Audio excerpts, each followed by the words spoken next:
Gelobt Jesus Christus. Ich habe wieder die Ehre, Ihnen einige Gedanken weiterzugeben, die ich zum Teil in Brevier oder Büchern gelesen oder gehört habe.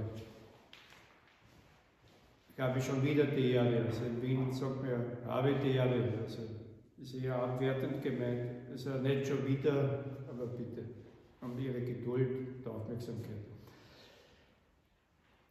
Wir treten bald ein in die Feier der Heiligen Woche, der Karwoche, und hier sagt der heilige Philipp Neri, wir sollen vor allem jene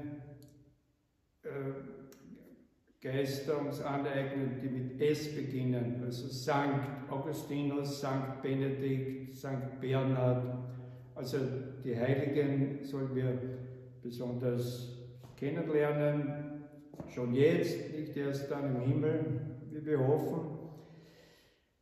Und so ein Gedanke vom letzten Oktober, heilig gesprochenen Kardinal John Henry Newman, der das Oratorium in England begründet hat. Wir Oratorianer sonnen uns nun natürlich in seinem Glanz. Und er sagt in der Schrift über die Dreieinigkeit und die Menschwerdung: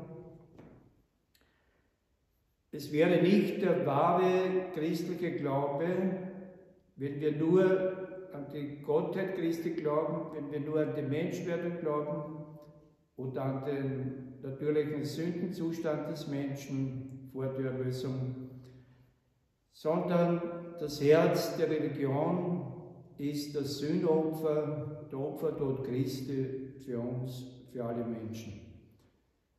Wenn wir das nicht annehmen, nützen uns alle anderen hohen Wahrheiten des Evangeliums nichts zum Heil. So das Sühnopfer Christi ist, so sagt er, das Herz der Religion, um es in der Sprache der Bilder auszudrücken, so wie das Herz der Sitz des Lebens ist, von dem aus das Blut bis in die äußersten Glieder des Leibes hin und her geht, auch das Gehirn mit Energie versorgt, damit es denken kann. Also in dem Sinn das Herz wirklich das Zentrum unseres Glaubens, das Sühneopfer, der Opfertod Christi. Wie Paulus im Römerbrief sagt, Gott hat seinen eigenen Sohn nicht verschont, sondern ihn für uns alle dahingegeben. Mit ihm hat uns alles geschenkt. Alles geschenkt. Gestern war der Gedenktag des heiligen Franz von Paula. Der wurde 1436 geboren in Kalabrien. Also eine ziemlich archaische Landschaft. Vielleicht war jemand schon dort, also Apulien, da hinunter, Kalabrien, also sehr biblische Landschaft auch, wirklich fast oft, man kann dort oft stundenlang fahren und man sieht kaum ein Haus. Also. Und hier ist er mit 14 Jahren bei den Franziskanern eingetreten, das war 1450. Das war ihm aber dann auch zu wenig, also er hat sich besonders zum Leben in der Einsamkeit hingezogen gefühlt und berufen gefühlt. Und so gründete er ein Kloster, das aus dem später der Orden der mindesten Brüder, der Minimi, also nicht nur die Minderbrüder wie der alte Franziskaner, sondern die Mindestbrüder hervorgegangen ist. Als der Papst ihn, da war er schon so um die 50, gebeten hat, er sollte dem todkranken französischen König beistehen, hat er im Gehorsam hier die große Reise auf sich genommen, also auch seine Einsamkeit aufgegeben für eine Zeit lang. Und er starb dann am Karfreitag des Jahres 1507. Und er sagt in einem Brief an eine andere Gemeinschaft seiner Brüder: Lasst uns immer schauen auf das Leiden unseres Herrn Jesus Christus, der von der Liebe zu uns entzündet, vom Himmel kam, uns zu erlösen. Er hat jede Pein der Seele und des Leibes für uns erduldet und uns ein vollendetes Beispiel der Geduld und Liebe gegeben. Unter anderem eine Folgerung daraus, sagt er, also im Sinne auch der Buße, österliche Bußzeit, aufrichtige Erneuerung und Buße und Umkehr. Wir sollen jeden Hass und jede Feindschaft aufgeben. Wir sollen verzeihen einander, nicht mehr an das Unrecht denken, das wir oft einander begangen haben, auch in der Weise oft der Unterlassungen, dass wir das hätten tun können, haben es nicht getan. Wir sollen nicht an das Böse zurückdenken, denn durch das ständige Zurückdenken festigt sich oft ein gewisser Groll, vielleicht sogar Zorn, und das Böse wird wieder lebendig. Es zerstört Tugenden, es verwirrt das Gebet und daher also wirklich mit aufrichtigem Herzen umkehren, verzeihen und vor allem den Frieden mit Gott und den Menschen als höchstes Gut anstreben. Morgen ist der Gedenktag des heiligen Isidor von Sevilla, gestorben 636, also leicht zu merken, 6 und 6 mal 6, 36, 6 und 36. Er war Bischof und der letzte Kirchenvater, wie wir die Kirchenlehrer der alten Zeit nennen, oder einfach kurz die Väter, also der letzte Kirchenvater des Westens.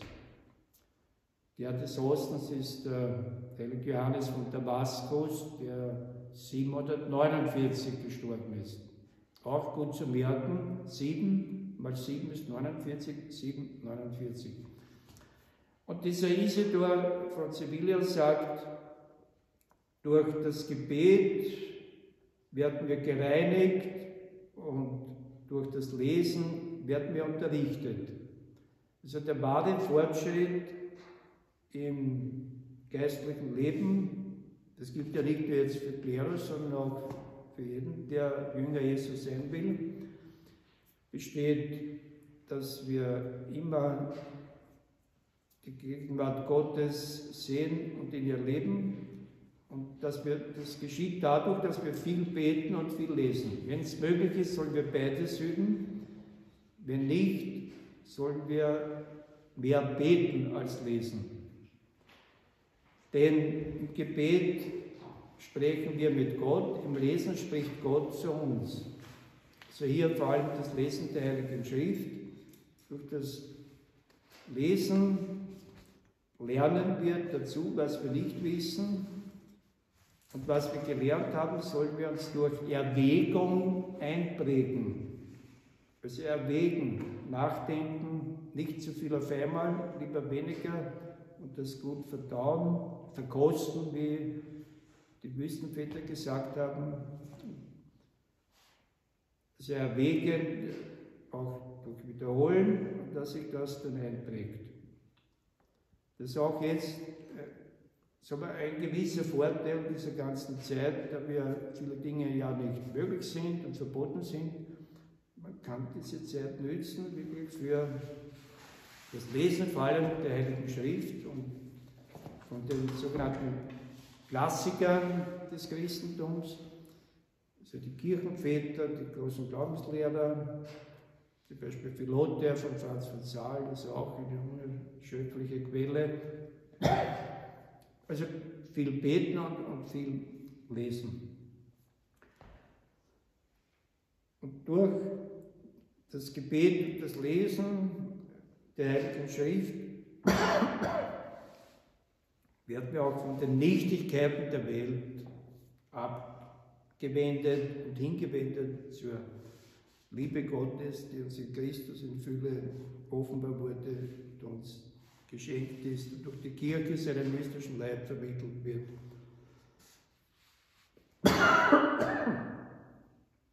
Im Sinne nützen wir diese Zeit.